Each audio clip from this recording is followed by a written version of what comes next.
సంతబయలు నుంచి వంతలగిరి రోడ్లో నిన్న రాత్రి అర్ధరాత్రి ఒక యాక్సిడెంట్ జరిగింది. ఆ బైక్ మీద ఒక బైక్ యాక్సిడెంట్. ఆ బైక్ మీద ముగ్గురు వ్యక్తులు ఉన్నారు.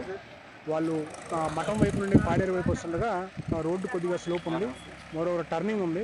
వాళ్ళు హెవీ స్పీడ్ ఉండడం వల్ల స్పీడ్ని కంట్రోల్ చేయలేక, రోడ్డుని అంచనా వేయలేక రోడ్డుకి రైట్ సైడ్ పూర్తిగా దిగి ఒక 50 అడుగుల దూరంలో ఉన్నటువంటి ఒక కాంపౌండ్ వాల్, ఇంటి యొక్క కాంపౌండ్ వాల్ని హిట్ చేయడం జరిగింది. ఆ సంఘటనలో ఒక వ్యక్తి, ఒక అబ్బాయి అక్కడికక్కడే మరణించాడు. ఇమీడియట్లీ 108లో మిగతా ఇద్దరిని షిఫ్ట్ చేశాము. హాస్పిటల్కి తీసుకెళ్లేసరికి ఇంకో అబ్బాయి మరణించాడు. ఈ రోజు చికిత్స పొందుతూ ఉదయం 9 గంటల సమయంలో ఇంకొక అబ్బాయి కూడా దురదృష్టవశాత్తు మరణించాడు. ఇలాంటి యాక్సిడెంట్లు యాక్చువల్లీ మనం చాలా ఎన్ఫోర్స్మెంట్ చేస్తున్నాం, అన్ని చేస్తున్నాం. ఈ సంవత్సరం ఇంతవరకు మనం బాగానే అన్ని చేసుకొచ్చాం. బట్ ఈ సంవత్సరం ఇది ఫస్ట్ టైం బ్యాడ్ లక్ గా జరిగింది.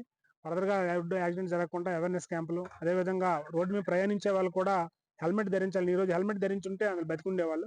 హెల్మెట్ ధరించాలని ప్రయాణికులకు అందరూ కూడా, మోటార్ సైకిల్ నడిపే వ్యక్తులందరూ కూడా పోలీసుల తరఫున విజ్ఞప్తి చేస్తాం.